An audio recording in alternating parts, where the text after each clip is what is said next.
Hey guys, at BV Matson here. Let's install the starter solenoid. We'll also test it in this video too. This is the original that came out of the bike, and believe it or not, the damn thing actually works, so it's going back in the bike. I'll show you how to test them. All right, this is your starter solenoid. I'll try to use a flashlight because it'll help you kind of see what's going on here. But basically, it's just a rubber piece that this thing sits into. I wonder if I can even get it out. Oh yeah, see? So this is just like a rubber piece that this sits into, slides right in, just like that, all right? And you got two wires. One, the big red, guess where that goes?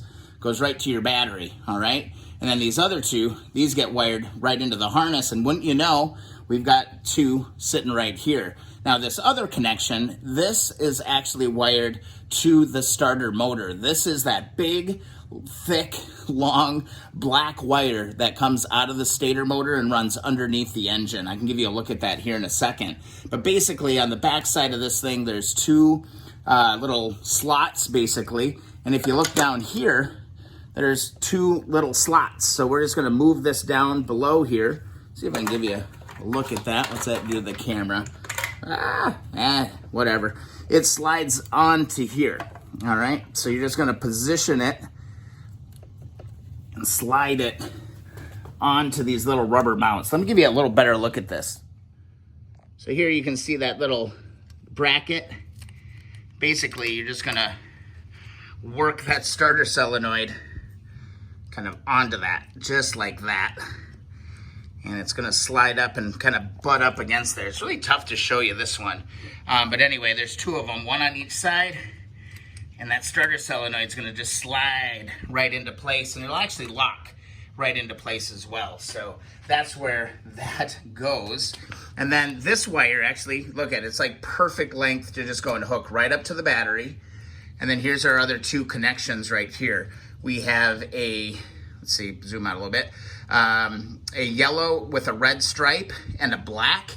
And if we go to our wiring harness, wouldn't you know, we've got a yellow with a red stripe and a black. The connectors are perfect, and we're just gonna go ahead and hook those up. All right, easy, easy, yellow, red to yellow, red, boop.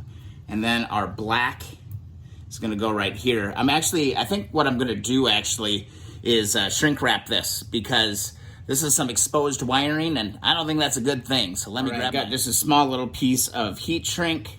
I'm gonna slide that onto this longer piece.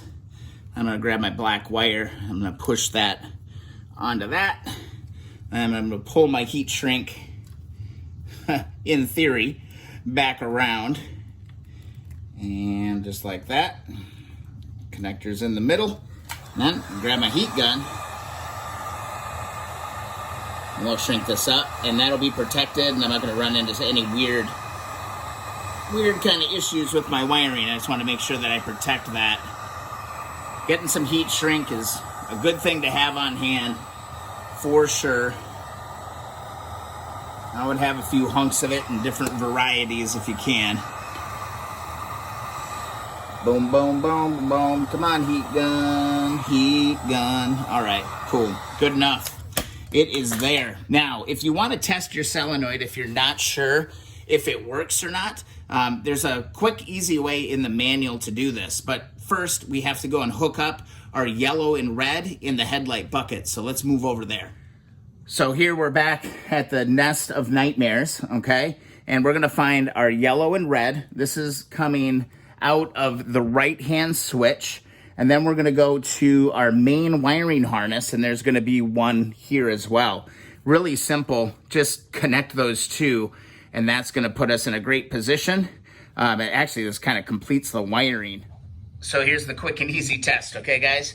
Just grab the red wire and move that to your red on your battery. All right, I'm just gonna put it there like that for now. Go, key on, boom. And go to our switch, and I'm gonna hit the starter button, all right? And we should hear a click from the solenoid. Let's listen close. That starter solenoid is working. Beautiful. All right, that's how you test it. It really is that easy. You don't need to have the starter motor connected, because if you had the starter motor connected, it would go zip, zip, zip, zip, zip. Hopefully, if your starter motor is in good shape. So basically, what I can do from here is I can take my battery tender off here for just a second here. And I'm actually going to go ahead and plug that in and get that onto the battery. All right, sweet. I've got my Allen wrench, and while I'm at it, I might as well just go ahead and put in my battery tender. So I've got a nice connector that I can just leave on this thing all the time, so I don't have to use those clips. Be a piece of cake. So, I mean, I'm pretty sure, we all know how to, unhook a battery, I would think, hopefully. All right, I got all my reds combined, moving through there. Here's the negative on my battery tender, which I'm basically just gonna run out the back side. So I'm just gonna plug this right in to my main grounding cable. And this will be a done deal. I'm glad I totally forgot to put that on before, so I'm glad I took the time to put her in now. All right, guys, there you have it. That's how you install the starter solenoid. That's an easy way to test a starter solenoid. So hope you enjoyed the video. If you did, please subscribe to the channel. Also, thumbs up those videos that you enjoy. Also, follow along Instagram and Twitter at BVMatson. We've only got a few wires to go here. This is all hooked up. It's all coming down to this, all right? Ignition system, coils. Want to get this clutch all put back together. Look at this, guys. Look at this. What a day. What a day. All right, guys. See you in the next video.